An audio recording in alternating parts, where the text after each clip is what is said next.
Bonjour à tous, je suis ravie de vous retrouver pour une nouvelle vidéo qui sera encore sur le thème des flammes jumelles et cette fois sur un sujet très sensible, délicat, qui concerne en fait le rejet de l'autre et son déni. Donc c'est quelque chose qui me touche particulièrement puisque moi je suis le chaser, donc la première éveillée. Et évidemment, je ne vais parler que de mon côté, hein, de cette vision que j'ai des choses, même si je pense pouvoir comprendre relativement bien ce que vit l'autre. Après, il y a une différence entre comprendre ce que vit l'autre et puis accepter et ne pas réagir. C'est complètement différent. Donc pour ce faire, j'ai pris plus de notes en fait cette fois-ci, donc ne m'en veuillez pas si jamais je lis un peu plus mes notes, c'est histoire de ne pas trop me perdre dans toutes les idées que je vais vous partager. Donc le rejet de l'autre, c'est vraiment quelque chose de terrible qu'on vit. Alors on comprend bien que cet autre, c'est quelqu'un qui a été lui-même rejeté dans son enfance, dans sa vie passée. Et que son mécanisme de défense aujourd'hui, c'est de rejeter avant d'être rejeté à nouveau. Donc on peut le comprendre, mais c'est vraiment terrible pour nous de le vivre. Alors l'autre, il est persuadé donc qu'il va se faire rejeter, du coup il nous rejette. Nous on est dans la bienveillance, on est dans l'amour, dans l'attention qu'on lui porte et on se fait rejeter. Donc c'est vraiment quelque chose de très difficile. C'est à chaque fois comme un tsunami émotionnel. Ça nous remet vraiment en cause en fait sur nous-mêmes, sur la valeur qu'on a en fait, sur la confiance qu'on a en nous, l'estime de nous-mêmes. Donc c'est vraiment très déstabilisant. Ça résonne vraiment avec notre manque d'estime de nous-mêmes et c'est une épreuve en fait, c'est vraiment une épreuve de surpasser ce rejet. Ça nous demande vraiment un travail sur nous et de venir nous regarder dans le miroir de l'honnêteté et puis de réaliser en fait notre vraie valeur. Et que notre valeur ne dépend pas du tout de l'appréciation de quelqu'un d'autre. Donc ce va-et-vient de l'autre, son amour, puis son rejet, c'est une source de grande instabilité pour nous. Ça nous met des doutes. Parfois on a des certitudes et puis à nouveau des doutes. C'est un va-et-vient émotionnel qui est compliqué et en fait ça nous amène à un travail sur nous pour acquérir en fait une stabilité intérieure. Je pense que c'est la seule solution en fait pour pouvoir continuer à accepter ce lien et l'autre dans un environnement proche. C'est acquérir cette stabilité intérieure où on ne sera plus touché par tout ce que fera l'autre. Donc ça demande un énorme travail, hein. C'est tout un chemin pour y arriver. Et même quand on a atteint, je pense, ce degré de complétude, c'est encore un travail de garder cette stabilité par rapport à l'autre qui, lui, va vivre des épreuves, hein, des choses pas évidentes. Donc voilà pour le rejet. Maintenant j'en viens au déni qui est encore une autre tactique de sa part pour se protéger. C'est aussi très déstabilisant pour nous, hein. Nous, on a cette intuition profonde que les sentiments qu'il nous a avoués ou les sentiments qu'il nous a montrés, ils sont sincères. Il a été honnête à ce niveau-là. Tout ce qu'il nous a dit dans ces moments d'ouverture, on sait que c'était vrai. Que ça venait vraiment de son cœur. Et puis, quand il est dans le déni, et il nous dit complètement l'opposé, donc c'est une grosse contradiction. Et évidemment, il accepte en fait très mal l'amour qu'on lui donne. Il accepte mal d'être aimé. Et il a peur d'aimer. Donc, il nie. Et c'est vrai que donc il préfère nier, il est mal à l'aise avec ce qu'il ressent, parce qu'il ne connaît pas, il a peur. Il préfère retourner dans cet espace personnel, en fait, sans sentiment, neutre, qui est beaucoup plus sûr pour lui. Mais pour nous, c'est vraiment difficile. Ça nous met dans une posture complètement instable. Il peut s'enfoncer tellement dans le déni qu'il peut aller jusqu'à faire mal à son autre, en lui disant des choses qui ne sont pas forcément vraies, en le provoquant dans la douleur, dans le seul but en fait que l'autre se détache. Donc l'autre, en ce qui concerne le chaser, qui se détache, qu'il en arrive presque à le détester en fait, et que du coup elle s'éloigne, le laissant un peu à sa vie, à cette vie qu'il connaît bien, dans ce confort. Ça l'allège en fait de l'amour qu'on lui porte, qui est presque un poids étouffant en fait pour lui. Donc il va pouvoir ainsi reprendre le contrôle de sa vie, et puis tel que c'était avant notre rencontre. Voilà, c'est quelque chose de rassurant pour lui. Et parfois, on peut même en arriver à voir l'autre sous son pire jour, hein. Parce qu'il va se retrancher derrière une carapace en fait de fierté, de froideur, parfois même de dédain, voire de méchanceté. C'est pas évident. C'est assez terrible à vivre. Ça nous provoque beaucoup de déception, de frustration, de colère et de tristesse. Mais après, l'autre, il souhaite qu'on le déteste finalement, qu'on se détache, qu'on le laisse, et il est prêt à tout, même à mentir, à jouer un rôle. Et donc finalement, ça marche, puisque nous, ça nous touche. Donc on en arrive à se détacher, hein, vraiment. Il donne l'apparence en fait d'être sûr de lui, mais on sait très bien qu'intérieurement il doit être en très grand conflit. On sait aussi que sa sérénité ne durera pas, et c'est peut-être d'ailleurs notre détachement, notre vrai détachement, qui le fera réaliser qu'il est en train de prendre vraiment le mauvais chemin. Après, la question qui va se poser, c'est si jamais il fait ce travail comme ça de conscience, et qu'il revient vers nous, est-ce qu'on sera capable de lui pardonner ses excès? Ça dépendra en fait vraiment de notre degré d'évolution, je pense, sur notre chemin, et de notre envie. Voilà. Choisir de pardonner, oui, c'est possible, je pense, tout à fait, mais on peut aussi refuser de revenir dans le lien. Tout est envisageable, je pense. Si on se retrouve dans une situation où après le détachement, on a fait, on a fini le travail sur nous, on a mis en place des choses, notre vie nous comble, on ne ressent plus en fait le besoin finalement d'être avec l'autre, parce qu'on est complet seul avec soi-même. Du coup, ça reste vraiment un choix de se remettre dans la relation ou pas. C'est vrai que voir l'autre dans le déni comme ça, je trouve ça assez terrible, parce qu'on le voit s'enfoncer. On le voit s'enfoncer dans son déni, se persuader que cette relation n'est pas pour lui. Il a le droit, hein, évidemment, de le croire. Mais j'ai ce sentiment, voilà, moi c'est ce que j'ai ressenti. On l'observe impuissant en fait se réfugier à corps perdu dans tous ses travers, que ce soit ses comportements de froideur, là, cette carapace qu'il se met. Ça peut être aussi des addictions, ça peut être d'autres femmes. Tout ça, ça le rassure, parce qu'en fait, il se réfugie dans ce qu'il connaît. Mais nous, on est conscient en fait que tout ça, c'est que passager, et que le coup près, il va tomber tôt ou tard.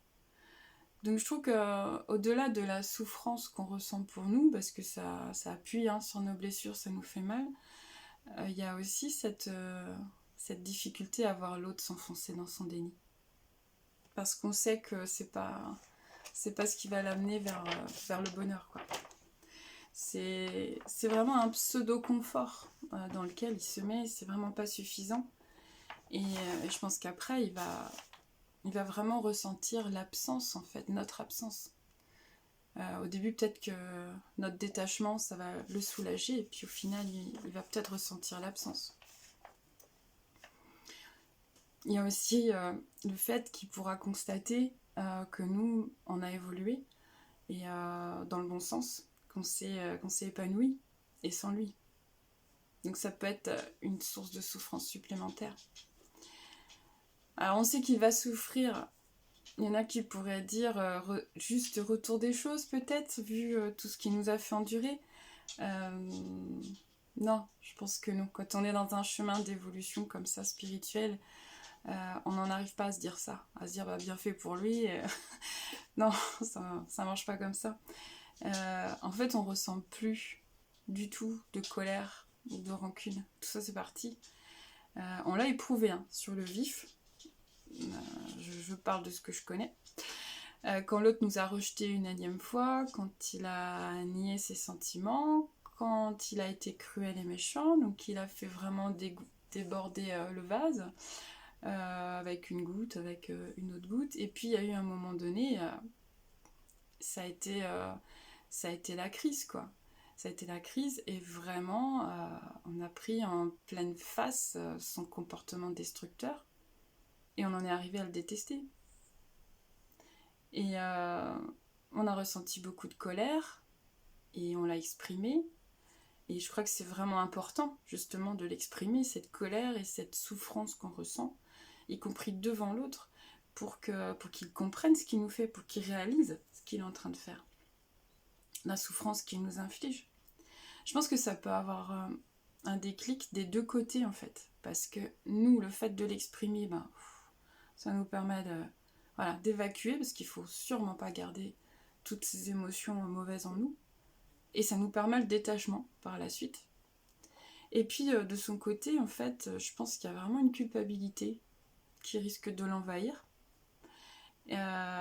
où finalement il va se rendre compte de ce qu'il a fait, et il n'y a rien de pire quand on est en parcours flamme jumelle d'avoir fait souffrir en fait son autre. Et je pense qu'il a utilisé en fait un mécanisme de défense dont il n'a absolument pas conscience encore des conséquences et qu'il ne va pas du tout assumer.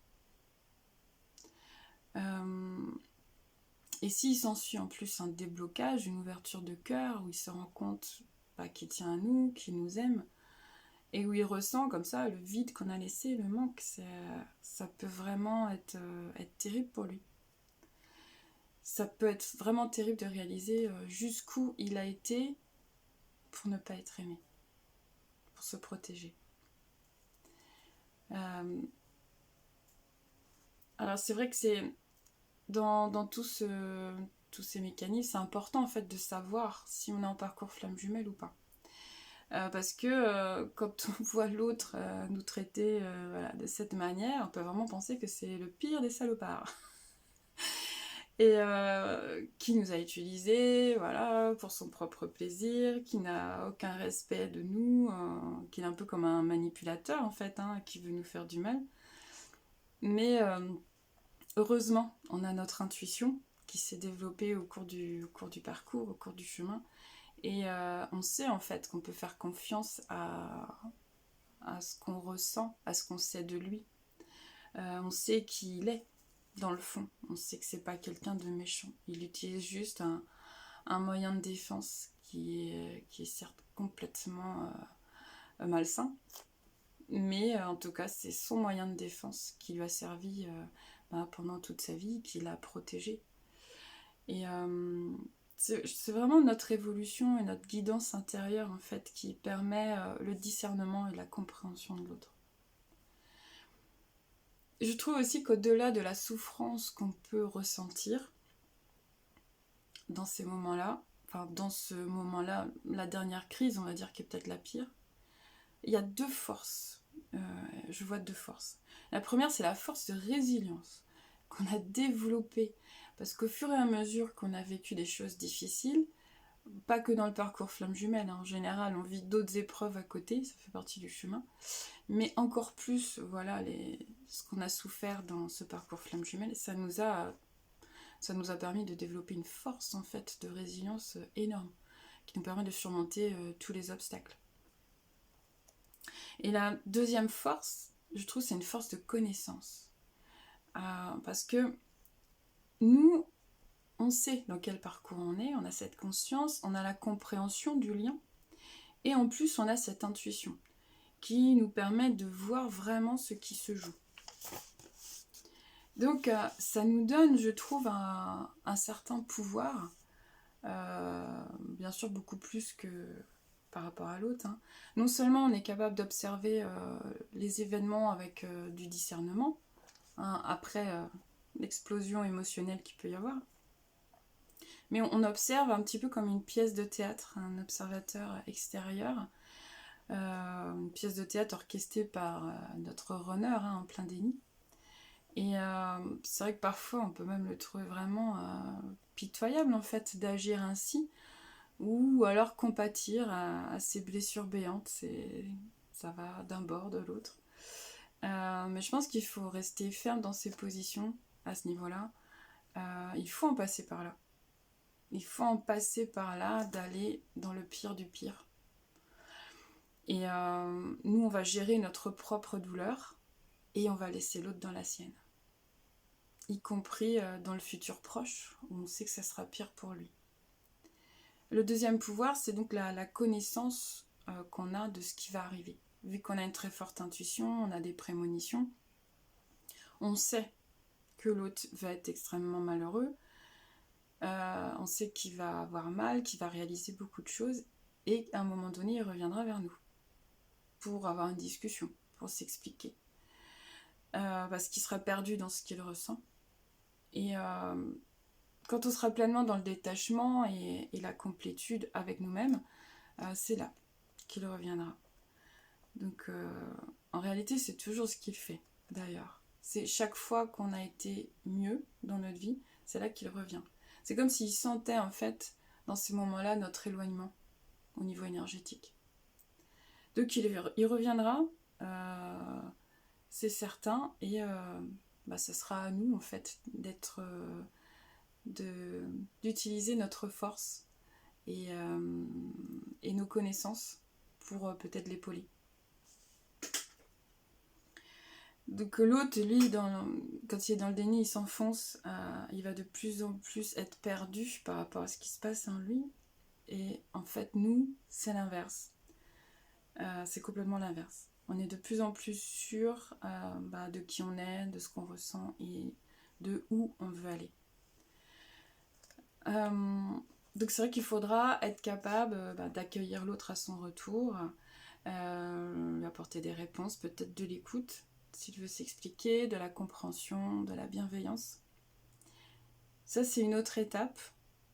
Et par la suite, en fait, tout dépendra de nous et de ce qu'on veut donner comme suite à cette histoire.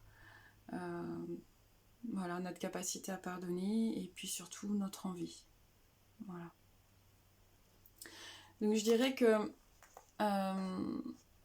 c'est vrai que dans ce parcours, et quand il est dans le déni, il faut voir les choses en face. Il faut accepter en fait de voir l'autre s'enfoncer dans son déni. Ça nous donne une grosse claque, ça fait mal, ça provoque beaucoup d'émotions très fortes. Mais je pense vraiment qu'il faut ressentir ces émotions, il faut en passer par là. En tout cas, moi, c'est ce que ça m'a fait, c'est toutes ces émotions hyper intenses que j'ai ressenties, de déception, de dégoût presque, de colère, de tristesse. Je les ai ressenties presque tout en même temps. Et je les ai exprimées, parce qu'il faut les exprimer. C'est super important pour nous libérer et pour montrer à l'autre les choses. Et puis après, il faut laisser le temps agir et les choses se mettre en place. Nous, il va y avoir ce détachement et c'est quelque chose d'assez spectaculaire. Jamais j'aurais pensé être dans ce tel détachement où je ne ressens plus rien. Ni colère, ni tristesse, ni attachement excessif, ni jalousie. Plus rien. Donc c'est assez surprenant en fait comme sentiment, tout en étant consciente que le lien est toujours là et qu'il le sera toujours. Et donc lui, il va être dans son cheminement. Et je suis pas tout à fait d'accord en fait avec certaines idées qu'il y a dans des vidéos YouTube où ils donnent des astuces comme ça pour mieux vivre le parcours ou pour accélérer le parcours. Pour moi, non, en fait, chacun est différent, donc chacun va avoir un parcours différent. Certains vont être courts, certains vont être longs, ça dépend de nous, ça dépend de notre caractère, de notre sensibilité, de notre histoire. Il n'y a pas d'astuces qui nous permettent de mieux vivre les choses, c'est pas vrai. Même en ayant vu beaucoup de vidéos, avoir lu des livres sur le parcours, c'est pas ça qui a fait que quand j'ai vécu des choses difficiles, en fait on les vit les choses difficiles, point. Voilà, il n'y a pas à avoir d'astuces. Quand il faut ressentir des émotions, il faut les ressentir. Parce qu'à chaque fois, ça provoque des déblocages en nous. Et je pense pas qu'on puisse accélérer le processus, parce que le temps fait partie aussi du processus. On ne peut pas aller beaucoup trop vite dans un cheminement intérieur. Ça ne se fait pas en quelques mois, en fait. Donc, je pense qu'il faut avoir ce discernement-là aussi et une confiance en nous, en se disant, j'avance à mon rythme et je fais des erreurs. Oui, on en fait tous et c'est pas grave parce que ça fait partie du parcours. Qu'est-ce que j'avais noté pour finir?